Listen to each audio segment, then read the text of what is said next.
பதஜே ஹர ஹர மகாதேவா.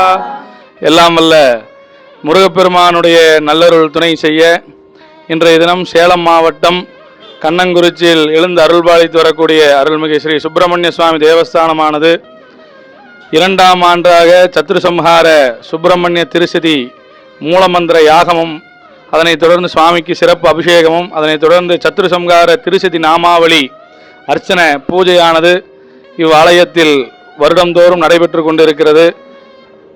ஆகையினாலே திருசதி பூஜையானது இதனுடைய சிறப்பை பற்றி சொல்லுங்க. திருசதியுடைய சிறப்பு, அதாவது சத்ருசம்ஹார திருசதி அப்படிங்கிறது சொல்லக்கூடிய பூஜை எப்படின்னு கேட்டிங்கன்னா, சத்ரு அப்படின்னா எதிரிகள்னு அர்த்தம், சம்ஹாரம் அப்படின்னா அழித்தல்னு அர்த்தம். அதனுடைய திருஷதி அப்படிங்கிறது சத்ருசம்ஹார திருஷதி அப்படின்னு சொல்லுவாங்க.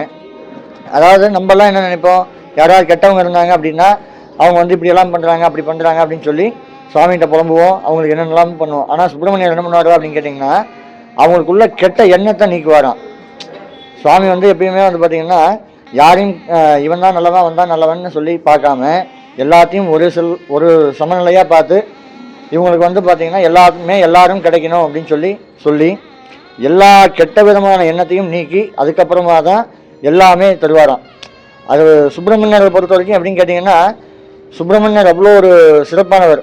நம்ம எல்லா சுவாமி கும்பலாம் எல்லாருமே எல்லாமே தருவாங்க.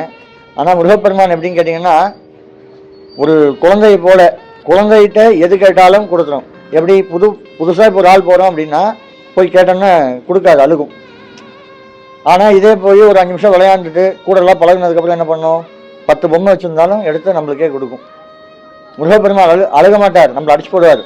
அவரை போய் திட்டினோம் அப்படின்னா நம்மளை அடிச்சு போடுவார். அப்பேற்பட்ட முருகப்பெருமான்கிட்ட நம்ம மனம் விட்டு கேட்குறப்ப எல்லாமே கிடைக்கும். அதில் இந்த மிக சிறப்பான பூஜை அப்படின்னு கேட்டிங்கன்னா சத்ருசம்ஹார திருஷ்டி அப்படிம்பாங்க. அந்த சத்ருசம்ஹார திருஷ்டியில் வந்து பார்த்தீங்க அப்படின்னா அந்த 600 அர்ச்சனை வரும்.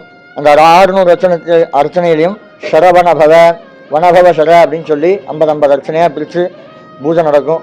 அதெல்லாம் நடக்கிறச்ச ஒவ்வொரு நைவேத்தியம் 6 முகத்துக்கும் 6 நைவேத்தியம் பண்ணி எல்லாமே சிறப்பாக நடக்கும். இந்த சத்ருசம்ஹார முருகப்பெருமானுக்கு ரொம்ப ரொம்ப உகந்தது அப்படின்னா சரவணபவ அப்படிங்கிற ஒரே வாக்கியத்தில் முடிச்சிடலாம். அதில் வந்து பார்த்திங்கன்னா 600 அர்ச்சனையாக நம்ம முன்னோர்கள் கொடுத்துருக்காங்க.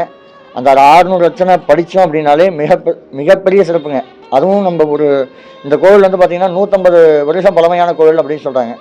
அப்போ இந்த கோவிலில் படிக்கிறச்ச மிக மிக மிக சிறப்புங்க. முருகப்பெருமானே எந்திரிச்சு வந்து நம்மளுக்கு எல்லாத்துக்குமே வரமளிப்பார். இந்த கோவிலுக்கு வந்திருக்கிறவங்க அனைத்து அன்பர்களுக்கும் எப்படி சொல்கிறது, ஒரு கொடுப்பனைன்னு எடுத்துக்கலாம். இதுக்கெல்லாம் வரணும் அப்படின்னா தனிப்பட்ட முறையில் முருகப்பெருமானே வந்து கூப்பிடுவார். நம்ம எல்லாருமே எத்தனையோ பேர் வரலான்னு நினைப்பாங்க, போகலான்னு நினைப்பாங்க. அவங்களாம் வந்து பார்த்திங்கன்னா வர முடியாத சூழ்நிலை பல அமைஞ்சிடும். ஆனால் நம்மளுக்கெல்லாம் இன்றைக்கி வந்திருக்கோம் அப்படின்னா மிக மிக சிறப்பான முருகப்பெருமானுடைய அருள் இருந்தால் மட்டும்தான் இந்த இடத்துக்கு வர முடியும். இல்லாட்டி அப்படின்னா வர முடியாது. ஏன்னா இது அவ்வளோ ஒரு சிறப்பான ஹோமம்.